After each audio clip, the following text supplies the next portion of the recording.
প্রিয় বন্ধুগণ, আসসালামু আলাইকুম ওয়া রাহমাতুল্লাহ। আজকে আমি আপনাদের সামনে এসেছি কিয়ামতের দিন সম্পর্কে কিছু আলোচনা নিয়ে। তাই আপনারা অত্যন্ত ধৈর্য সহকারে শুনবেন। কিয়ামতের সেই বিভীষিকাময় সময়ের কিছু আলোচনা করা হবে ইনশাআল্লাহ। ওমা তৌফিকি ইল্লা বিল্লাহ।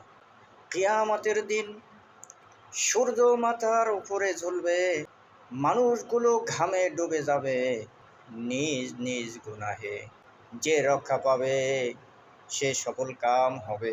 তাই তওবা করো, আল্লাহর দিকে ফিরে আসো, আর দেরি করো না। কিয়ামতের ভয়ে কাঁদো, আল্লাহর রহমতের ভরসা রাখো।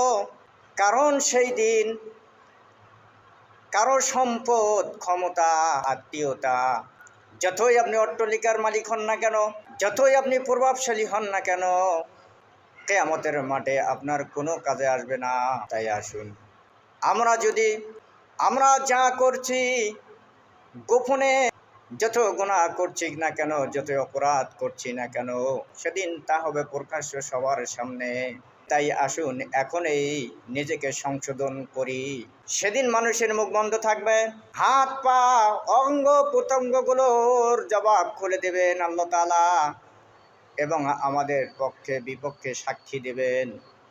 যদি আমরা অন্যায় করেছি, যে অঙ্গ প্রত্যঙ্গগুলো দিয়ে যে কথা বলবে, আমরা হাত দিয়ে অন্যায় করেছি, সেদিন হাতের জবান খুলে দেওয়া হবে।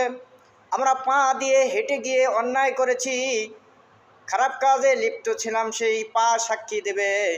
আমরা মুখ দিয়ে মানুষকে অন্যায়ভাবে গালি দিয়েছি, ক্ষতি করেছি, মুখ সাক্ষী দেবে। চোখ দিয়ে দেখেছি, সে চোখ সাক্ষী দেবে। সর্বোপরি সমস্ত অঙ্গ প্রত্যঙ্গগুলো আমাদের যা আছে সব সাক্ষ্য দেবে। সেদিন এমন বিভীষিকাময় সময় আসবে, আজই এমন কাজ করো, ভালো কাজ করো, সৎ কাজ করো, নেক কাজ করো, কাল কিয়ামতের মাঠে আমাদের অঙ্গ প্রত্যঙ্গগুলো যেন আমাদের ভালো সাক্ষ্য দেয়। সুবহানাল্লাহ।